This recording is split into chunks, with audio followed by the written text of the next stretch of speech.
आज हम लोग सीखेंगे वर्ब। यहाँ पे आज की क्लास में हम लोग 5 वर्ब सीखेंगे। कितना वर्ब?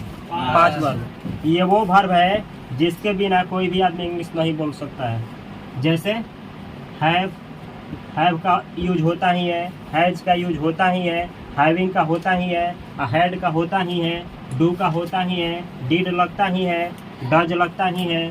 उसी तरीके से इज, आर, एम जो भी आप लोग पढ़ते हैं लोग टेंस में, वो सब आज क्या हो जाएगा? क्लियर हो जाएगा। तो आज 5 ऐसे वर्ब लिए हैं जिसका उपयोग इंग्लिश में करीबन 70% किया जाता है। यानी केवल कोई इस 5 वर्बों को बेहतर तरीके से यूज करना सीख गया तो उसका 70% इंग्लिश क्या हो जाएगा? क्लियर हो जाएगा। तो इस वीडियो में कवर किया जाएगा ये 5 वर्ब। जैसे कि पहला इसमें वर्ब है डू। डू वर्ब है। डू का मतलब क्या होता है? करना। डू का मतलब होता है करना। लेकिन यहाँ पे हम डू से पहले क्या लगाए हैं? टू। हम लिखे हैं टू डू। टू डू का मतलब क्या होता है? करना। तो ऐसा क्यों है यहाँ पे आप लोगों को समझाएंगे तो समझ में आ जाएगा। ठीक है। जब भी आप लोगों से पूछा जाए कि करना का इंग्लिश क्या होता है, करना का, तो क्या बताना है? टू डू का मतलब होता है करना। हर एक वर्ब का 5 फॉर्म होता है। कितना होता है? 5। जितने भी वर्ब हैं उसका 5 फॉर्म होता है। जैसे डू वर्ब का 5 फॉर्म है। V1 है डू। डू वर्ब का V1 क्या है? डू। और सेकंड फॉर्म है डीड। और थर्ड फॉर्म है डन। और फोर्थ है डूइंग। और फिफ्थ है डज। उसको डज पढ़ा जाता है।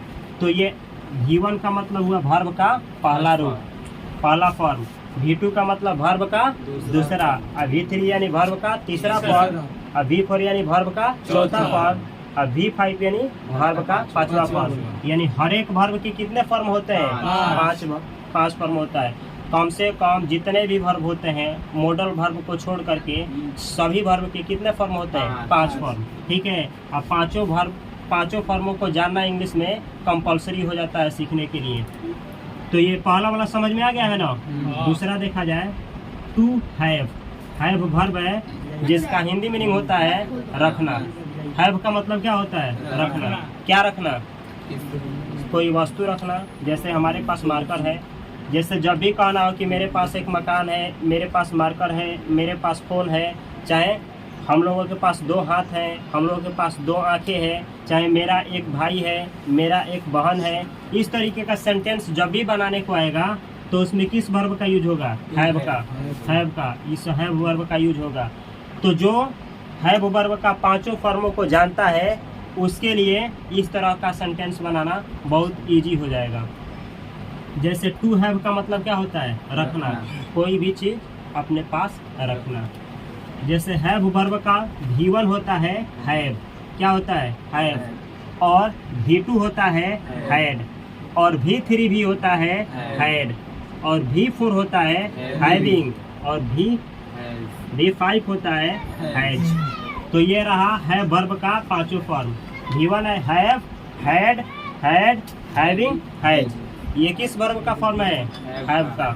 इसका यूज कब किया जाएगा? जब बतलाना हो कि कोई चीज़ किसी के पास है और चाहे हमारे पास है। वस्तु हो, चाहे आदमी हो, चाहे कुछ भी हो सकता है। ठीक है। तब इसका यूज किया जाएगा। आगे की वीडियो में हम सब कुछ क्लियर करेंगे कि कब इसका यूज किया जाता है। अगला वर्ब है to be. To be. To be का मतलब होता है होना। इसमें सबसे ज़्यादा किसी वर्ब का यूज होता है तो इसी वर्ब का यूज होता है। जितना भी इंग्लिश ग्रामर में अभी तक वर्ब बना है उसमें सबसे ज़्यादा किसी वर्ब का यूज होता है तो यही है टू बी। बी का मतलब क्या होता है? होना। क्या होना? किसी भी कार्य, कुछ कोई एक्शन होना या कुछ बनना। ठीक है। इस अर्थ में इसका उपयोग किया जाता है। जैसे इसका पहला रूप है, पहला क्या है? Are M. बी वर्ब का पहला रूप 2 होता है। क्या क्या होता है? Are am. ये 2 होता है। सबका एक है लेकिन इसका देखिए लो 2 है। Are am. और V2 होता है वाज वर। इसको वेयर नहीं पढ़ा जाता है, वर। वाज वर। ये लिखा है वाज वर। देखिए लो यहाँ पे देखिएगा लो तो V2 एक है सबका। सब वर्ब का एक V2 है। लेकिन बी वर्ब का 2 है। वाज और वर। और तीसरा है बीन। बी वर्ब का तीसरा रूप क्या होता है? बीन। और बी वर्ब का चौथा रूप क्या होता है? Being, being. और बी वर्ब का पांचवा रूप क्या होता है? ईज, ईज होता है, ईज। आप लोग टेंस पढ़े होंगे तो उसमें ईज आर एम लगता है, लगता है, वाज वर लगता है, लगता है। अब बीन का प्रयोग होता है, अब पैसिव वॉइस में बिंग का प्रयोग किया जाता है। ये सारा का सारा 1 2 3 4 5 6 7 फॉर्म होता है किसका? बी का। धरती पे सबसे ज़्यादा किसी वर्ब का फॉर्म होता है तो वो है बी वर्ब, और सबसे ज़्यादा किसी का यूज होता है तो इसी का यूज होता है। समझ में आ गया?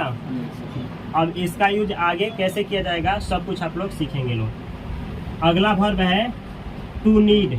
नीड का मतलब होता है ज़रूरत होना, जैसे किसी कार्य को करना ज़रूरत होना या किसी चीज़ की ज़रूरत होना, दोनों तो हो सकता है। जैसे किसी के लिए पढ़ना क्या हो सकता है? बहुत ज़्यादा ज़रूरी हो सकता है। और चाहे किसी के लिए मोबाइल ज़रूरत हो सकता है, किसी के लिए मार्कर ज़रूरत हो सकता है ना। कोई एक्शन भी ज़रूरत हो सकता है, या फिर कोई ऑब्जेक्ट भी क्या हो सकता है? ज़रूरत हो सकता है। तो उस सेंस में एक्शन वाले के लिए इसका उपयोग किया जाता है। ये वर्ब है नीड। नीड का मतलब होता है ज़रूरत होना, चाहे आवश्यक होना। इसका पहला फॉर्म होता है नीड। क्या होता है? नीड। सेकंड फॉर्म होता है नीडेड, और तीसरा फॉर्म होता है नीडेड, चौथा होता है नीडिंग, और पांचवा होता है नीड्स। तो नीड वर्ब का फॉर्म इस तरीके से है, need, needed, needed, needing, needs. ये है नीड वर्ब का पांचों फॉर्म। समझ में आया है ना? अगला है वांट, टू वांट। वांट का मतलब क्या होता है? चाहना। कोई क्रिया करने को चाहना, या कोई ऑब्जेक्ट को चाहना, या किसी आदमी को चाहना, कोई भी चीज़ को चाहने के लिए वांट वर्ब का उपयोग किया जाता है। जैसे कहें कि वह खेलना चाहता है, वह मोबाइल चाहता है, क्या? तो वांट वर्ब का यूज किया जाता है। वांट का मतलब क्या होता है? चाहना। ये वर्ब के रूप में उपयोग किया जाता है। इसका पहला फॉर्म होता है वांट। क्या होता है? वांट। और सेकंड फॉर्म होता है वांटेड, और तीसरा फॉर्म होता है वांटेड, और चौथा होता है वांटिंग, वांटिंग, और पांचवा फॉर्म होता है वांट्स। तो इस तरीके से वांट वर्ब का फॉर्म होता है, वांट, वांटेड, वांटेड, वांटिंग और वांट्स। तो ये है वांट वर्ब का पांचों फॉर्म। कोई आदमी अगर इंग्लिश सीखना चाहता है तो इस पांचों फॉर्मों को इस तरीके से याद रखेगा। टू डू, टू डू का मतलब होता है करना, और इसका पांचों फॉर्म इस तरीके से याद किया जाएगा, do, did, done, doing, does. एक बार और, do, did, done, doing, does. इस तरीके से पांचों फॉर्मों को क्या किया जाएगा? याद किया जाएगा। इसी तरीके से यह है टू हैव। इसका मतलब होता है रखना, कोई वस्तु अपने पास रखना। इसको इस तरीके से याद किया जाएगा, have, had, had, having, has. Have, had, had, having, has. समझ में आ गया है ना? अगला है बी। बी का मतलब होता है होना। तो इसको इस तरीके से याद रखा जाएगा, are am, was were, been, being, is. एक बार और, are am, was were, been, being, is. इस तरीके से इसके फॉर्मेट को क्या किया जाएगा? याद रखा जाएगा। अगला है टू नीड, जिसका मतलब होता है जरूरत होना या किसी चीज़ का आवश्यकता होना। ठीक है, इसको ऐसे याद रखा जाएगा, need, needed, needed, needing, needs. Need, needed, needed, needing, needs. समझ में आया है ना? ये वर्ब भी है और मॉडल वर्ब का भी काम करता है, दोनों का काम करता है। मॉडल वर्ब का मतलब होता है वैसा वर्ब जिसका पांचों फॉर्म ना हो, उसका केवल एक ही फॉर्म होता है, उससे मॉडल वर्ब बोला जाता है। और ये ऐसा वर्ब है कि इसका पांचों फॉर्म भी होता है, और कभी कभी इसका एक ही फॉर्म माना जाता है। तो जिस केस में इसका एक फॉर्म माना जाएगा वो मॉडल का काम करेगा। इसीलिए ऐसे वर्ब को सेमी मॉडल कहा जाता है। क्या कहा जाता है? Semi model. यानी वह वर्ब जिसका प्रयोग मॉडल के रूप में भी हो और वर्ब के रूप में भी हो, तो ऐसे वर्ब को सेमी मॉडल कहा जाता है। ये नीड सेमी मॉडल का काम करता है। समझ में आया है? टू वांट, वांट का मतलब होता है चाहना। इसका पांचों फॉर्म इस तरह से होता है, want, wanted, wanted, wanting, wants. एक बार और, want, wanted, wanted, wanting, wants. तो ये है पांचों फॉर्म का पांचों वर्ब। अब समझा जाए कि इसको याद करने से क्या फायदा है। तो इस वाले का यूज कहाँ पे किया जाता है, सिखा रहे हैं। इस वाले फॉर्मेट को बोला जाता है इन्फिनेटिव। ये जो है इसको बोला जाता है वर्ब का पहला फॉर्म। तो वर्ब के पहले फॉर्म के आगे यहाँ पे देखिए लो, यही है वर्ब का पहला फॉर्म है ना, लेकिन इसके आगे क्या लगा है, टू। तो जब वर्ब के पहले फॉर्म के आगे क्या लगे, टू, तो उसको कहा जाता है इन्फिनेटिव। और इसका प्रयोग किया जाता है सिंपल सा हिंदी बतलाने के लिए। जैसे अगर आप लोगों से पूछा जाए कि जाना का अंग्रेजी क्या होगा, जाना का, तो अगर कोई बोलता है जाना का अंग्रेजी बोलता है गो, तो ये गलत हो गया। जाना का अंग्रेजी क्या होगा, टू गो। तो फिर ये क्यों गलत हो गया, इसलिए गलत हो गया कि अगर इसके पहले टू नहीं लगता है तो ये ऑर्डर का काम करने लगेगा। जैसे हम बोले अगर कोई बोलता है गो, इसका मतलब क्या, अंग्रेजी में ऑर्डर दिया जा रहा है। इसका मतलब हिंदी हुआ जाओ। जब हम बोलेंगे जाओ तो क्या बोला जाएगा, गो। और जब हम बोलेंगे जाना, केवल जाना, तो बोला जाएगा टू गो। जैसे हम बोले रखना तो क्या बोला जाएगा, टू हैव। अब बोले कि रखो तो क्या बोला जाएगा, हैव। हम बोले खाना, केवल खाना का अंग्रेजी क्या होगा, टू ईट। अब बोले खाओ तो केवल ईट। दोनों में अंतर समझ में आ रहा है। अब बताइए लो आप लोग, एक बोले रन और एक बोले टू रन, तो रन का मतलब क्या हुआ, रन यानी दौड़ो, ये ऑर्डर दिया जा रहा है। और हम बोले टू रन, इसका मतलब क्या, ये केवल है दौड़ना का अंग्रेजी। समझ में आ गया है ना। तो यहाँ पे कैसे गलत है पूरा समझ में आ गया होगा। अब देखा जाए कि इसका प्रयोग तो इन्फिनेटिव के रूप में किया जाता है। फिर इन पांचों फॉर्मों का उपयोग कब कैसे किया जाता है, तो ये जो V1 है इसका यूज प्रेजेंट टेंस में होता है। किस टेंस में, प्रेजेंट टेंस में। जैसे प्रेजेंट टेंस कितना है, 4 होता है ना, प्रेजेंट इंडेफिनिट टेंस। तो उसमें क्या होगा, प्रेजेंट इंडेफिनिट टेंस में इसका उपयोग होगा। जब भी आप लोग बनाएंगे तो उसमें डू, चाहे हैव, चाहे आर, चाहे एम, चाहे नीड, चाहे वांट, आएगा ही आएगा कभी भी। प्रेजेंट में कोई भी टेंस हो, चारों टेंस। और यहाँ भी लिखे हैं इसका भी उपयोग कहाँ होता है, प्रेजेंट टेंस। V1 और V5 इन दोनों का उपयोग कहाँ किया जाता है, प्रेजेंट टेंस में। जैसे does, has, is, needs, want. जैसे आप लोग डू और डज का प्रयोग सीखेंगे किस टेंस में, प्रेजेंट टेंस में। हैव और हैज का प्रयोग सीखेंगे किस टेंस में, प्रेजेंट टेंस में। आर, एम और इज का प्रयोग सीखेंगे किस टेंस में, प्रेजेंट टेंस में। नीड और नीड्स, वांट और वांट्स, ये नीड यानी V1 और V5 ऐसे क्या कहा जाता है प्रेजेंट टेंस में। अगर आप लोगों से पूछा जाए कि वर्ब का किस रूप का उपयोग किया जाता है, तो वर्ब 1 और वर्ब 5। वर्ब 1 और वर्ब 5, कोई भी वर्ब हो धरती का, वर्ब 1 और वर्ब 5 का उपयोग किस टेंस में होता है, प्रेजेंट टेंस में, हमेशा और हमेशा। ठीक है। अब रहा बात कि वर्ब 1 का कब उपयोग किया जाएगा और वर्ब 5 का कब उपयोग किया जाएगा। तो ये भी जान लीजिए लोग, जब भी सब्जेक्ट प्लूरल हो, क्या हो, प्लूरल। प्लूरल का मतलब क्या, जो एक से अधिक आदमी का बोध कराए, एक से अधिक का प्लूरल। और जो एक का बोध कराएगा उसे सिंगुलर। जैसे बोले वह खेलता है, तो वह एक आदमी है ना, तो क्या बोला जाएगा, सिंगुलर। हम लोग पढ़ रहे हैं, तो एक से अधिक का बोध रहा है, तो हम लोग क्या हो जाएंगे, प्लूरल। तो जब भी सिंगुलर का बात होगा, सिंगुलर, तो हमेशा पांचवा फॉर्म लगेगा प्रेजेंट इंडेफिनिट टेंस में, हमेशा और हमेशा। जब भी सब्जेक्ट सिंगुलर होगा तो कौन सा फॉर्म का उपयोग होगा, V1 और V5 में, V5 का। किस टेंस में, प्रेजेंट टेंस में।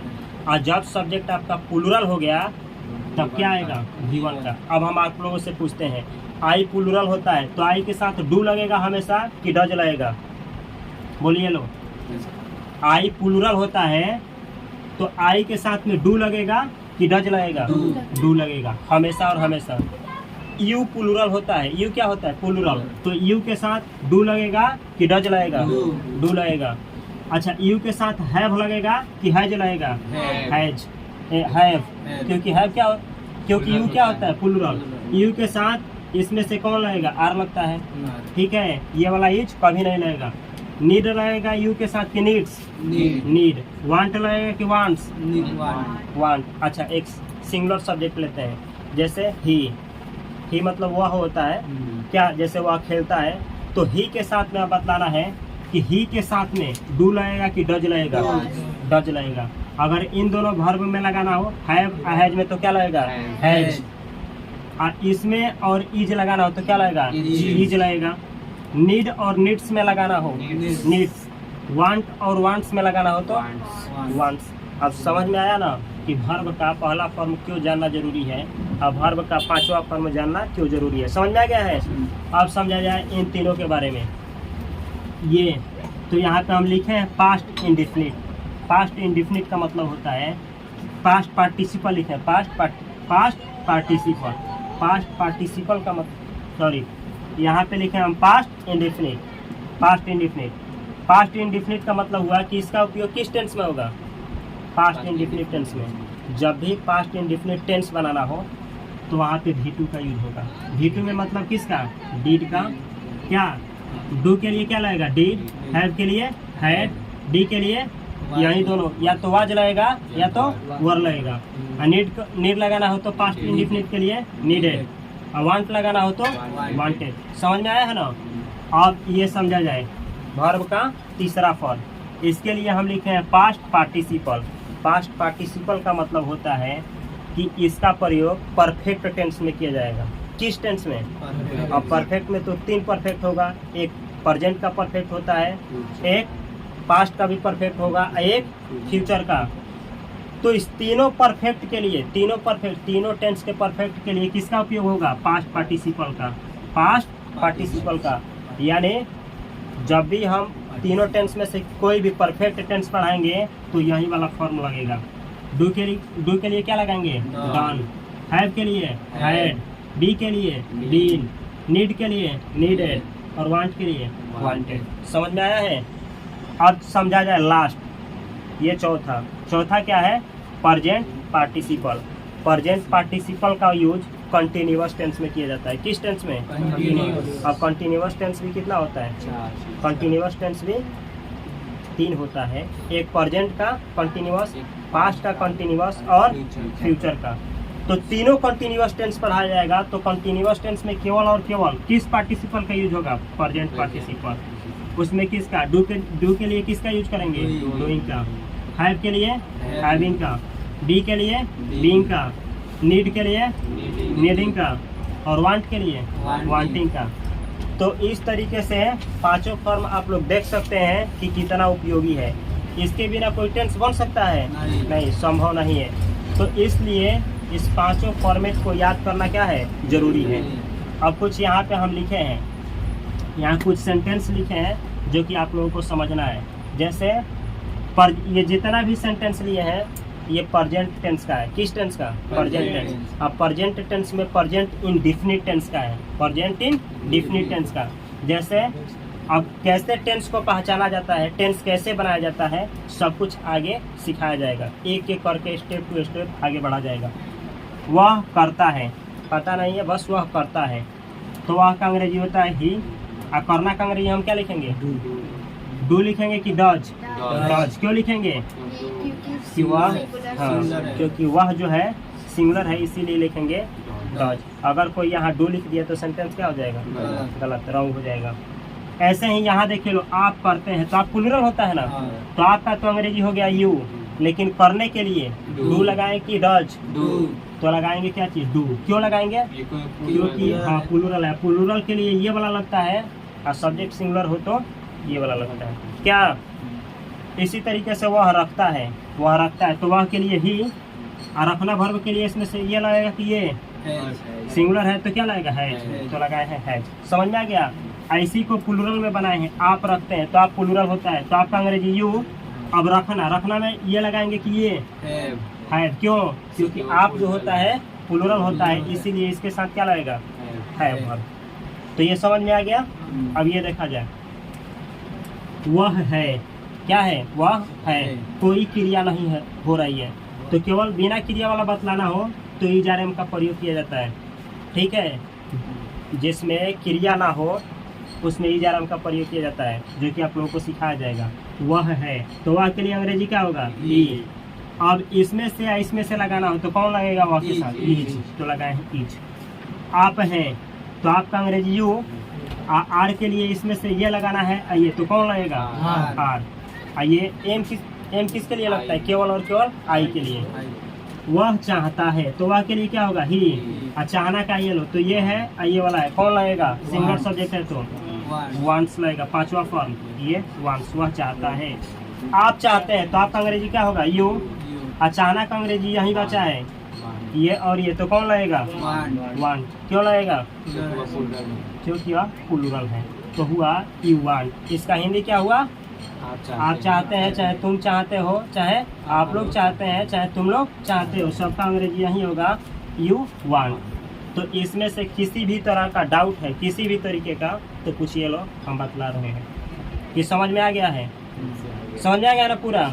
देखिए लो, 70% इंग्लिश, 70% इंग्लिश जो है केवल इन्हीं 5 वर्बों से कंट्रोल होता है।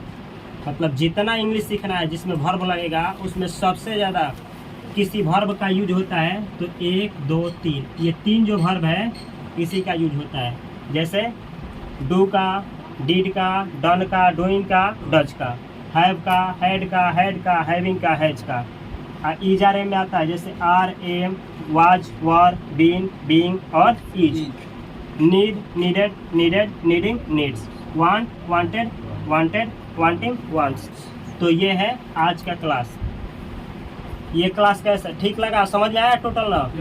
तो कल की वीडियो में सीखा जाएगा कि कैसे इस बी वर्ब का यूज किया जाता है, कैसे आप लोग छोटा सेंटेंस केवल इज आर एम और वाज वर का प्रयोग करके कैसे सेंटेंस बनाएंगे।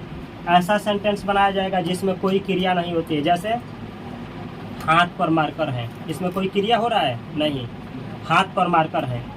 वह बीमार है, राम बुखार है, वह एक इंजीनियर है, इसमें कोई एक्शन हो रहा है? नहीं। तो जिसमें एक्शन ना हो उसके लिए केवल इसी का प्रयोग होता है, ये वाला पार्ट केवल और केवल इसका यूज होगा, जिसमें एक्शन नहीं होगा। तो पहले सिखाया जाएगा आप लोगों को बिना एक्शन वाला सेंटेंस कैसे बनाए, और उसके बाद से आता है क्या चीज़? टेंस। तो वह जिसमें किसी तरह का एक्शन ना हो उसको बोला जाता है सिंपल सेंटेंस। क्या बोला जाता है? Simple sentence. इसमें एक्शन नहीं आएगा। ऐसा सेंटेंस जिसमें एक्शन आ गया उसको बोला जाता है टेंस।